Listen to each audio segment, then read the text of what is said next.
अस्सलाम वालेकुम। आज की वीडियो में हम बात करेंगे अगर कोई बंदा जो है वो स्टॉक एक्सचेंज के अंदर इन्वेस्टमेंट स्टार्ट करना चाहता है और उसका जो इन्वेस्टमेंट है वो तकरीबन 2 लाख के करीब है, तो वो कैसे स्टार्ट कर सकता है, ठीक है ना। कैसे वो एक बेसिक अर्निंग वगैरह कर सकता है। तो आज की वीडियो में बेसिकली मेरे पास फेसबुक के ऊपर क्वेश्चन आया था, ठीक है, जिसमें एक बंदे ने अपनी जो है वो पोर्टफोलियो शेयर किया था और उसका पोर्टफोलियो जो है वो 7,000 के लॉस के अंदर से तकरीबन भाई साहब 3 लाख के करीब इन्वेस्ट कर चुके हैं। तो वो कह रहे थे कि अब थोड़ा बता देंगे कैसे करना चाहिए, ठीक है। तो उनमें सबसे पहले तो ये समझें कि अगर वो बंदा बिल्कुल बेसिक से ना स्टॉक मार्केट के अंदर इन्वेस्टमेंट के लिए आता है, कुछ चीज़ें उसको माइंड में रखनी चाहिए। माइंड में क्या क्या रखना चाहिए? सबसे पहले कि भाई आप क्या सोच के आ रहे हैं, ठीक है, मैंने कितना कमाना है, ठीक है। अगर आप कह रहे हैं कि भाई मुझे लाखों के हिसाब से पैसे चाहिए, तो आपको लाखों की इन्वेस्टमेंट भी उस हिसाब से चाहिए, ठीक है ना। बहुत इजी होता है 2 से 3% रेगुलर प्रॉफिट कमाना, ठीक है ना। लेकिन अगर आप कहें कि बहुत ही कुछ ड्रास्टिक किस्म का प्रॉफिट है तो मुश्किल हो जाता है, ठीक है ना। एक छोटा प्रॉफिट आराम से निकल सकता है। अब उसमें भी जो है ना, आपने जब इन्वेस्टमेंट करनी है तो उसको आप देखिए कि 3 हिस्सों में डिवाइड करें, जैसे मैं करता हूँ, ठीक है ना। मैं अगर मेरे पास 2 या 3 लाख रुपए हैं, चलिए मिसाल के तौर पर मेरे पास 3 लाख रुपए हैं, तो मैं 1 लाख रुपया रखूंगा जो कि मैं लॉन्ग टर्म इन्वेस्टमेंट के लिए रखूंगा। ठीक है, लॉन्ग टर्म इन्वेस्टमेंट में कैसे रखूंगा? मैं ऐसे शेयर्स लूंगा जो कि ब्लू चिप कंपनीज होती हैं। ब्लू चिप कंपनीज क्या होती हैं, उन्हें कहा जाता है कि टू बिग टू फेल, ठीक है ना, इतनी बड़ी हैं कि वो नहीं खराब जो है वो बैंकरप्ट हो सकती हैं या वो डूब नहीं सकती। इसमें कुछ बड़ी बड़ी कंपनियां आती हैं, जैसे कि आपके पास सबसे पहले तो आ जाता है एंग्रो। एंग्रो मेरी सबसे फेवरेट ब्लू चिप कंपनी है, ठीक है। इसी तरह और भी बहुत सारी कंपनीज हैं, ठीक है, जो कि ब्लू चिप कह सकते हैं, जो कि इतनी बड़ी हैं कि वो फेल होना उनका तकरीबन नामुमकिन है, ठीक है ना। ऐसी कंपनियां, ठीक है। दूसरा, इनको रिटायरमेंट स्टॉक्स भी कहते हैं, ठीक है ना, क्योंकि बहुत सेफ होते हैं और थोड़ा थोड़ा डिविडेंड देते रहते हैं और इनकी ग्रोथ बड़ी स्लो स्लो चलती है।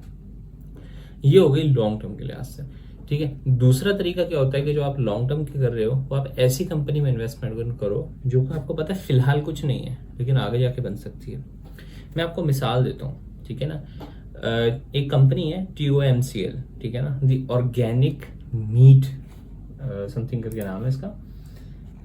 हाँ, ऑर्गेनिक मीट कंपनी, ठीक है ना। अभी सिर्फ 4 महीने के अंदर इस कंपनी ने 2 बड़े बड़े कॉन्ट्रैक्ट सिक्योर किए हैं। 2 बड़े बड़े कौन से कॉन्ट्रैक्ट सिक्योर किए हैं? पहले इसने सिक्योर किया है कि चाइना के साथ ये एक्सपोर्ट कर रहे हैं, ठीक है ना, मीट यहाँ से। अब दूसरा, UAE को इन्होंने स्टार्ट किया है। ये स्टॉक 1900 रुपए से लेके, ठीक है ना, तो इस वक्त 35 रुपए पे चल रहा है सिर्फ 4 महीने के अंदर अंदर, ठीक है। और एक्सपेक्टेड है कि ये और आगे जाएगा, ठीक है ना। तो ये वाला 1 लाख रुपए है ना, जो लॉन्ग टर्म के लिए रखा है, या तो मैं ब्लू चिप कंपनीज में रखूंगा या ऐसी कंपनी में रखूंगा जिसका मुझे पता है कि 5-10 साल में मुझे बहुत अच्छा प्रॉफिट देंगे, ठीक है। ऐसी कंपनियों में रखूंगा। ये अगर मार्केट गिरती भी है ना तो ये इतनी ज्यादा नहीं गिरती है, सही है। अच्छा, और इसी तरह इंटरलूप है और भी बहुत सारी कंपनियां हैं जो कि मुझे अच्छी लगती हैं। खैर, आप अपनी भी रिसर्च कीजिएगा, आपको भी अंदाजा होगा। तो पहला तो ये कि जो मैं लॉन्ग टर्म के लिए रखूंगा।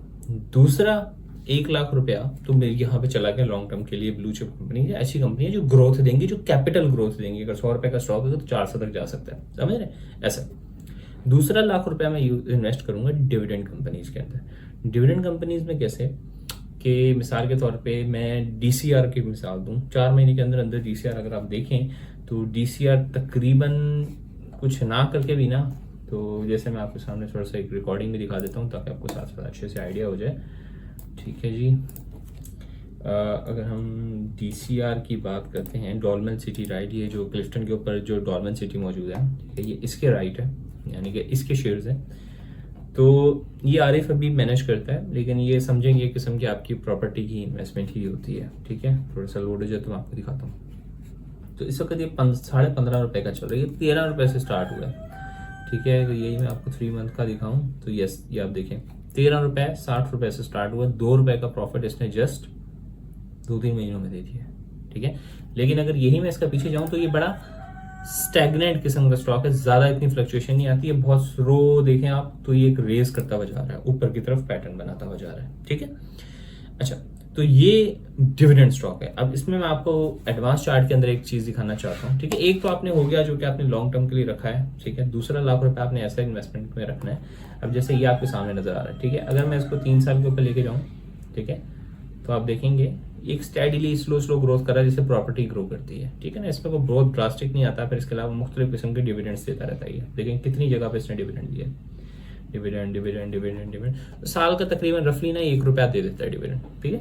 तो डिविडेंड भी दे रहा है, साथ में कैपिटल ग्रोथ भी दे रहा है। तो दूसरा लाख रुपया मैं ऐसी कंपनियों में रखूंगा जैसे ये आपको मिसाल के तौर पर TCR मैंने दिखा दिया। यानी कि मैं जो पैसे लगाऊंगा, अगर 3 लाख रुपए लगा रहा हूँ तो एक मैं लगाऊंगा हाई रिस्क इन्वेस्टमेंट में, एक लगाऊंगा मीडियम रिस्क में और एक लगाऊंगा बिल्कुल लो रिस्क में, ठीक है। ये हो गया। अब ऐसी कंपनियां जो कि फ्लक्चुएशंस भी दें और डिविडेंड वगैरह भी दें, ठीक है ना। यानी कि ब्लू चिप कंपनी ऐसी कंपनियां जिसमें अगर मेरा 1 लाख रुपए लगा हुआ है ना, अगर फंस गई, मार्केट गिर गई, तो 1 लाख रुपया अपनी वैल्यू के बराबर हो ब्लू चिप कंपनी होना, ठीक है। जो पहला बिल्कुल सेफ है। सेकंड, जो मीडियोकर किस्म की है, अगर वो फंस भी जाते हैं पैसे मिसाल के तौर पर, तो डिविडेंड आता रहे, वो साइकिल की वजह से आपके एटलीस्ट लॉस में ना जाए। तीसरा लाख रुपया मैं रखूंगा हाई रिस्क के लिए, ठीक है। तीसरे लाख से मैं मिसाल के तौर पे आपको मैं के इलेक्ट्रिक ले रहा हूँ, लेकिन के इलेक्ट्रिक में जस्ट क्या रखूंगा, 1 लाख रुपया अगर मुझे रखना है तो मैं 1 लाख रुपया इतनी हाई रिस्क कंपनी के लिए रखूंगा जो कि मैं डे ट्रेडिंग के लिए या हफ्ते के लिए यूज कर दूंगा, ठीक है। हफ्ते के लिए मिसाल के तौर पे अगर मैं यही आपको के इलेक्ट्रिक का चार्ट दिखाऊं, ठीक है, तो 1 महीने का, तो आप देखेंगे एक फ्लक्चुएशंस आ रही हैं, ठीक है ना। तो ये फ्लक्चुएशंस आप कैच करने की कोशिश करते हो, ठीक है। ये आप करते हो बेसिकली 1 लाख रुपए आपने रख लिया जो कि हाई रिस्क के लिए।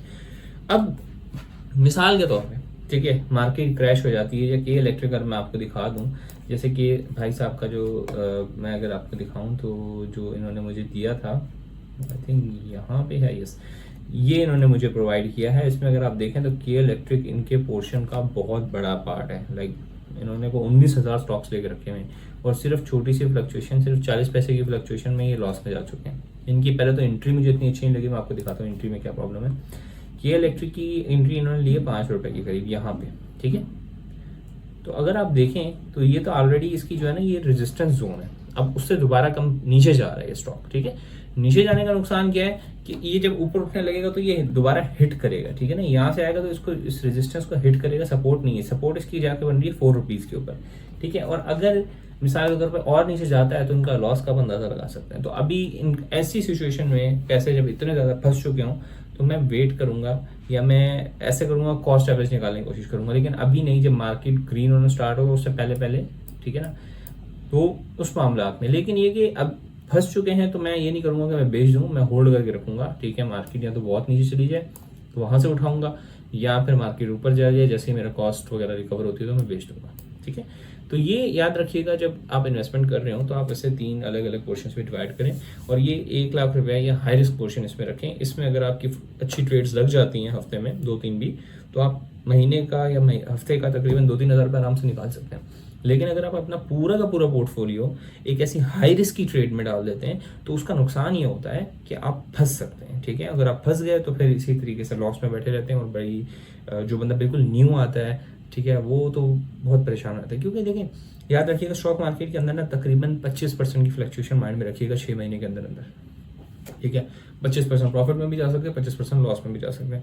और जब इंसान शुरू में आता है तो ज़्यादातर चांस यही होता है कि वो थोड़ा लॉस में रहेगा, ठीक है। आप चीज़ें रहते हैं मार्केट में, ऑब्जर्व करते हैं, अपना पूरा पैसा कभी भी स्टॉक्स में नहीं लगा के बैठते हैं, ठीक है ना। कोई पता नहीं होता मार्केट कब गिर जाए। अब जैसे मैं आपको पहले भी स्टॉक बताया था कि मतलब अपनी हाईएस्ट मतलब अनचार्टेड टेरिटरी है, नहीं पता क्या मामला आता है, क्योंकि इतनी ज्यादा मार्केट ऊपर उठी भी है कि अगर खुदा ना खास्ता मार्केट क्रैश करती है तो आप बहुत बुरा फंस जाते हैं, ठीक है ना। और यही मेरा मकसद भी होता है कि अगर मैं 3 लाख रुपए लगाऊंगा तो उसमें से 1-2 लाख रुपए में मैं ट्रेडिंग करता रहूंगा और 1 लाख रुपए रिजर्व करके रखूंगा जो कि मेरा अपॉर्चुनिटी फंड कहलाता हूँ। मैं अपने खुद को इसको अपॉर्चुनिटी फंड, मिसाल के तौर पर बहुत भी अच्छे स्टॉक्स भी होंगे ना, वो कभी ना कभी बहुत बुरी तरह डिप मारते हैं, ठीक है ना, अचानक डिप देते हैं और उस डिप में आपने उठाना होता है, ठीक है ना। तो मैं इसको अपॉर्चुनिटी करके रखता हूँ मैं स्टॉक्स। और दूसरा एक और चीज़ मैंने इनके भाई के साथ मैंने ये देखी और मैं ये चाहूँगा आप भी ये चीज़ समझें कि कभी भी, ठीक है, इतने ज़्यादा स्टॉक्स में नहीं रखें, ठीक है।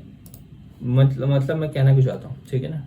लेकिन अगर आपने डाइवर्सिफाई करना है, सेक्टर्स डाइवर्सिफाई करें। एक आपने लेके रख लिया मिसाल के तौर पे पावर सेक्टर में, तो एक फर्टिलाइजर मिले, एक सीमेंट मिले, ठीक है ना।